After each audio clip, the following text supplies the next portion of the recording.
This question from Germany. Using the scarf is strongly prohibited in Turkey in the government offices, banks, and in universities. This is considered to be a symbol of the backwardness. In the time of the Second World War, the spies used to use parda to hide themselves. Should the Muslim ladies and girls stay away from the universities and not work in the offices by doing parda, or should they put off their scarf and practice the work of the society? Translation, please. You see, it is interference in religion. There is no shadow of doubt about it. If any government forces girls to expose themselves when the society around is all a diseased society, when they are likely to be excited and unduly encouraged by the sight of a beautiful face which does not even hide its head, the cover its hair and the head. This is tantamount to inviting moral corruption, and as such I strongly condemn this tendency on the part of any government, not to mention Turkish government. So first of all, I advise that a strong voice should be raised and continuously raised against this nonsensical injunction, and it is in fact a violation of human rights. Everyone has a right to walk in the society and do the needful, and only the society can interfere to the degree that their behavior of the individual is obstructive to the profession or stands in the way of the profession which the person performs or to which the person belongs. According to the dictates of the profession, some softening can be not only realized, I think it is permissible in Islam, but not beyond that. So the question is, if a woman, a girl, can cover her head and yet attend the classes and do the needful in the university, even in science, in the pursuit of scientific subjects and experiments, then the government has no right to stop her. If it becomes in any way a hurdle in the way, then by that much Islam would also require that lady not to observe parda. So the society should not wait for the government orders. Even when they are free, the ladies should not observe parda, which interferes with their daily routine duties and professions. So this is very important, that we should understand the nature of parda and what licenses or what relaxation can be generally practiced in accordance with the overall guidance of Islam.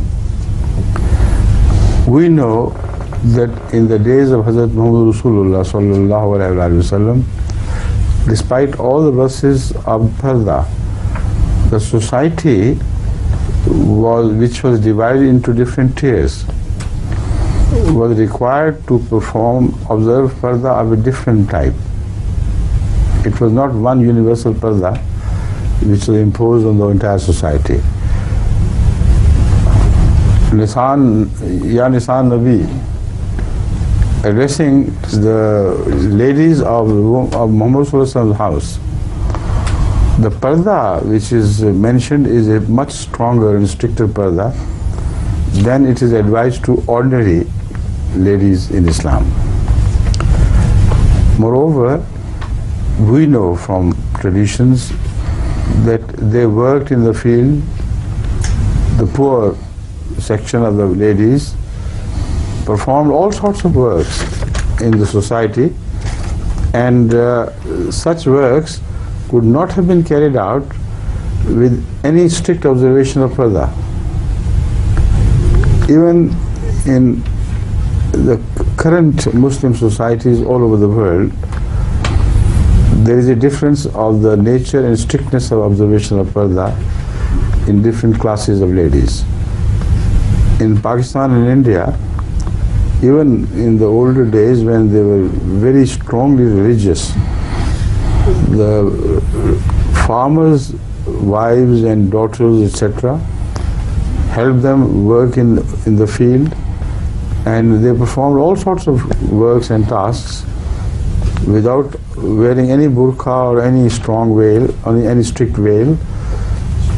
So at the time of Hazrat Muhammad Rasulullah sallallahu alaihi wasallam, during the wars, Muslim ladies went to the field to help the wounded and the sick without any parda at all, because the dictates of the situation demanded that they should work freely and without any hindrance. The result was that sometimes, because of wind and things, even their normal cover was lifted and people had to turn their faces. So we must be realistic in understanding the obligations of Islam which the Holy Quran imposes upon the society. In view of what I've said, I am absolutely sure that no parda can be called Islamic which stands in the way of the woman performing normal functions of life. That's not parda. That parda is not advised anywhere in the Holy Quran. If a girl becomes a doctor, she can't wear parda and do operations and things. She can't run about in the patient's gallery and with the burqa fluttering behind or in front. It's not just practical, and it's not done. Yet one thing which can constantly be observed everywhere is the modesty of the person who wants to observe parda in the spirit of Islam. She must be as neatly dressed as possibly she can. She must try to cover her charms. She must not display them unnecessarily, and should not do makeup when she has to perform her professional work. So with these conditions properly met, I don't think just the lifting of veil from the face would in any way violate Islamic Parda. Now that is my general observation. But as far as the colleges, schools and universities are concerned, I object to the Turkish government's or Turkish legislative body to legislate against parda in colleges and schools and universities. Particularly covering of the head is made, I think, punishable by law if a student can be expelled from the university. There is absolutely no sense, no justice, no justification for such a stupid ordinance or legislation, because we know from our experience that in all the free societies, in America, in England, elsewhere, where Ahmadis girls observe parda and get education, their parda never stands in the way of their education. In fact, these are the girls who procure the best marks.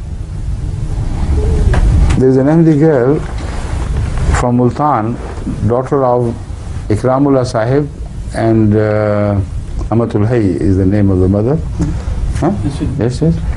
They brought her up in such wonderful atmosphere of common sense and balance that she was promoted and encouraged to get education to the highest level that she could.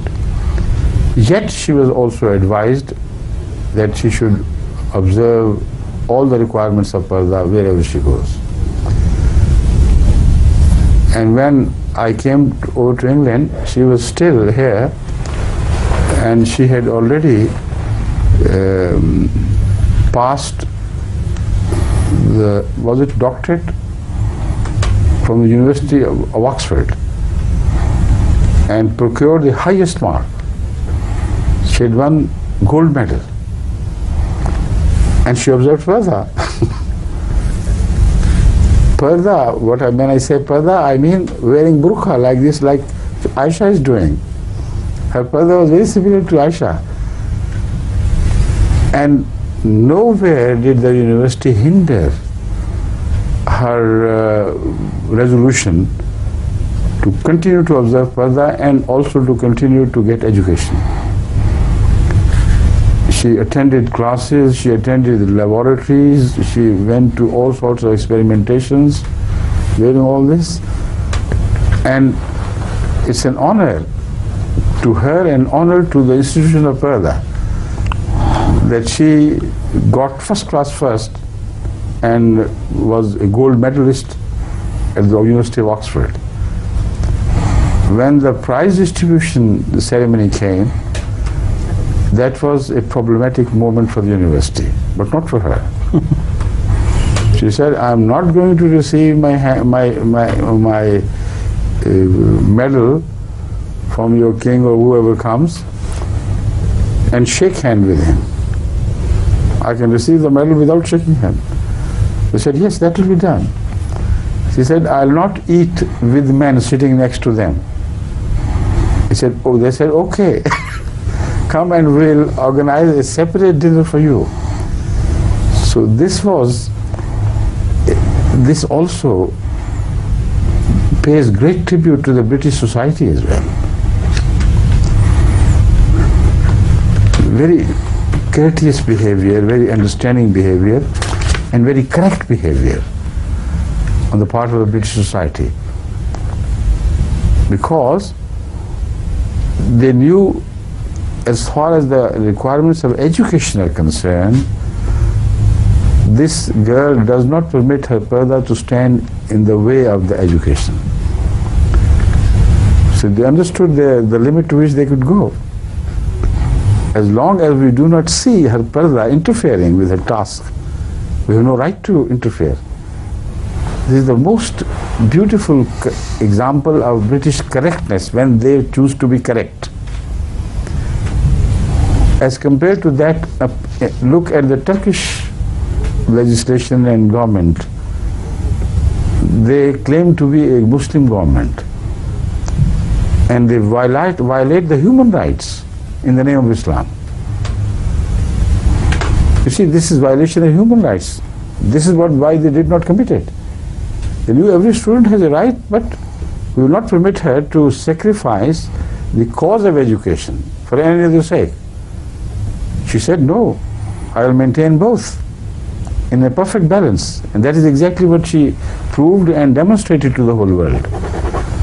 So that is why I tell the Ahmadi girls everywhere to preserve Parda, to protect Parda as best as they possibly can. But if they have to lift their veils during the class hours, I don't object. But when they walk out in the streets, they must return to the same Parda which they used to observe before. But there are some Ahmadi girls in America who do not, benefit from this relaxation at all. They say, "No, we will observe Parda in the university like we should observe elsewhere, and we will see to it that our rights are preserved and protected."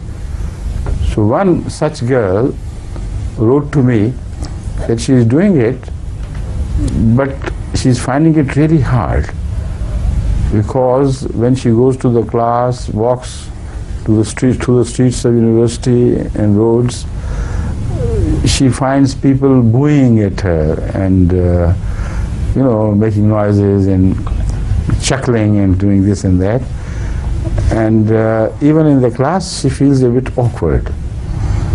So I said, you have done it for a good cause. You have done it committing yourself to the pleasure of God. So if you are true and honest in what you told me, then why should you fear the disrespect shown to you by the people? If God grants you the honor of His pleasure, if He bestows upon you the respect which is bestowed on the godly people, what care you should have for the rejection of the society? I said, I wrote to her, remember the prophets. How could they suffer so much at the hands of the society without being unruffling in the least?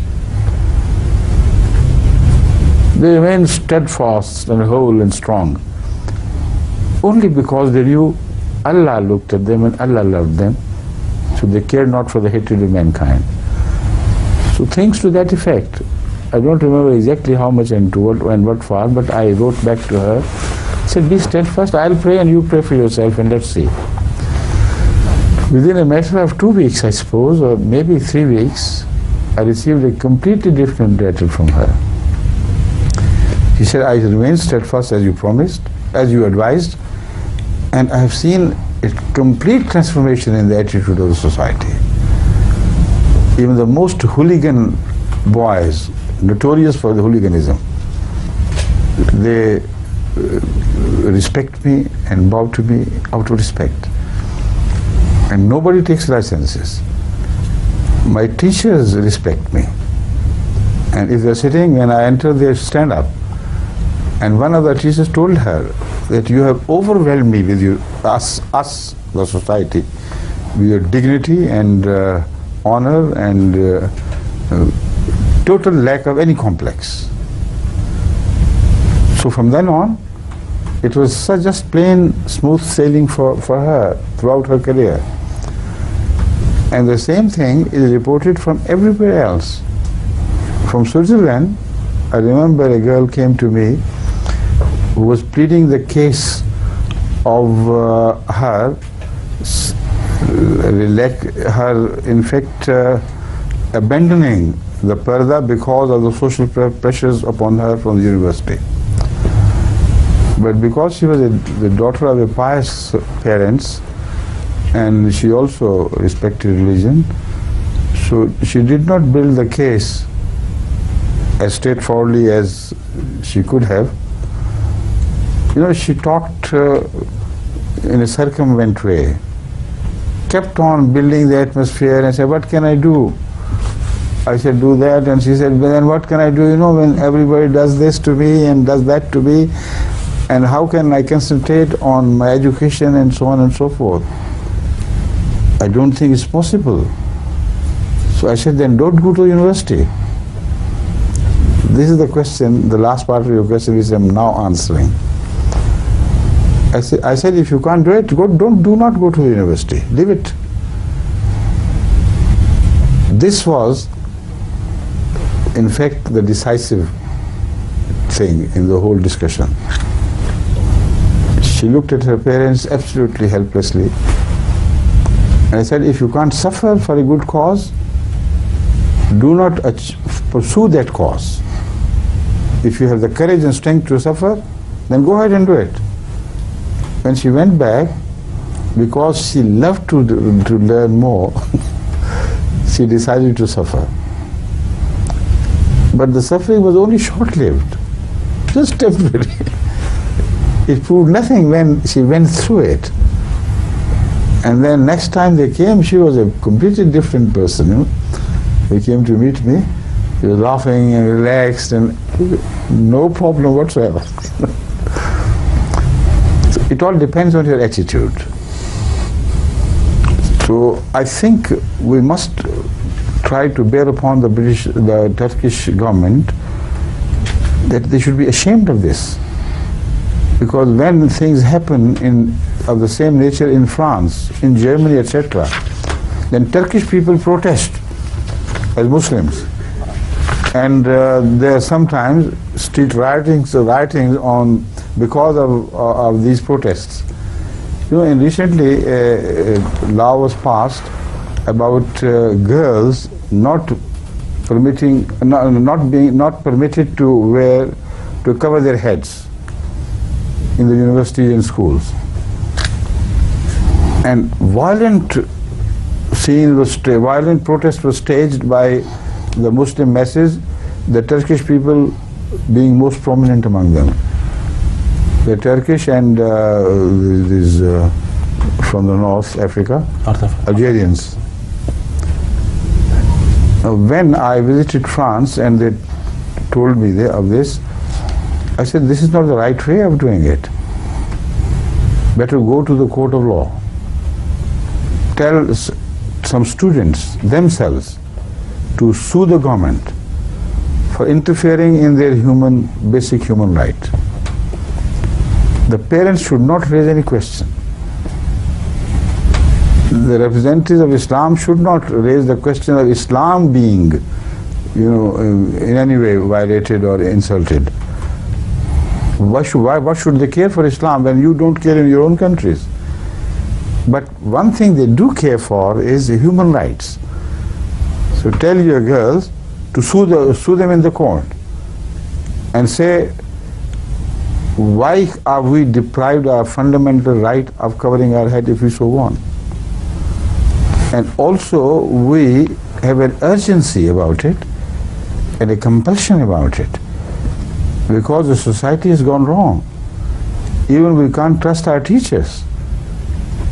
Daily the newspapers and media, the other media is full of news of rape and violation of girls' modesty and so on and so forth.